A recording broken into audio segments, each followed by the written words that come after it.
মাশাল্লাহ মাশাল্লাহ, আমার গাছের পেঁপে, একটা পেঁপে পাড়ি নিলাম। তার আগে তো অনেক পেঁপে খাইছি, অনেকবারই আপনাদেরকে দেখাইছি। পেঁপেটা পাইকে গেছে। ওই যে এরকম পলিথিন দেওয়া বাঁধে দিছিলাম, কারণ পাখিতে খেয়ে নেয়। তার আগেও খেয়ে নিছে দুইটা পেঁপে। তাই এবার পাখি যাতে খেতে না পারে, তাও পলিথিনের উপর দিয়ে একটুখানি করছে। তাই একটা পাকছে, ওইটা বাইরে নিলাম, আর একটা পলিথিন দিয়ে বাঁধে রাখছি। আর এখানে এই যে বেগুন, আমার এখানে 3টা বেগুন গাছ আছে।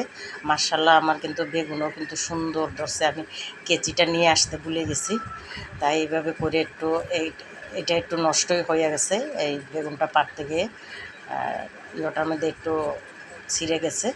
তাই এখান থেকে সাদা বেগুন আছে 3টা, 2টা বাইরে নিলাম। তারপরে হচ্ছে এদিক দিয়ে ওই যে গোল বেগুনগুলা খুব আর একটু বড়ো হতো, কিন্তু আমি খুব বেশি একটা বড় করব না। আমি এই বেগুনগুলো দিয়ে মাছ দিয়ে রান্না করব। এই ছোটো ছোটো বেগুনগুলো, কচি বেগুন দিয়ে মাছ কিন্তু খুবই মজা লাগে। এই জন্য বেগুনগুলো পাইরে নিলাম। এই যে তারপরে বেশ বড় হয়েছে, অনেক সুন্দরই কিন্তু ভালো হয়েছে। মাশাল্লাহ, আমার অনেক এক তরকারি হয়ে যাবে। এক তরকারি যে আরও আছে, এক তরকারি হয়ে যাবে।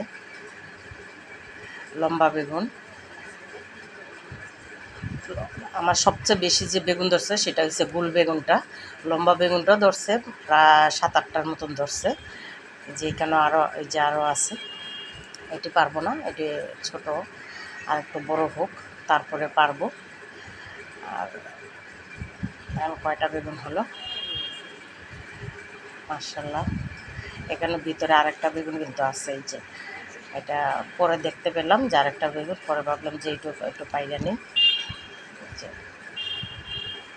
গাছের বেগুন বলে কথা বলেন, এরকম ছাদে টপে লাগাই যদি এইভাবে সবজি খাওয়া যায়, এর থেকে আনন্দ খুশি, হ্যাঁ, বলতে ভালো লাগা বলতে আর কি হতে পারে। আর এখন সবজির যে দাম, মার্শাল্লাহ, আমার গাছের বেগুন অনেকগুলো খাইছি।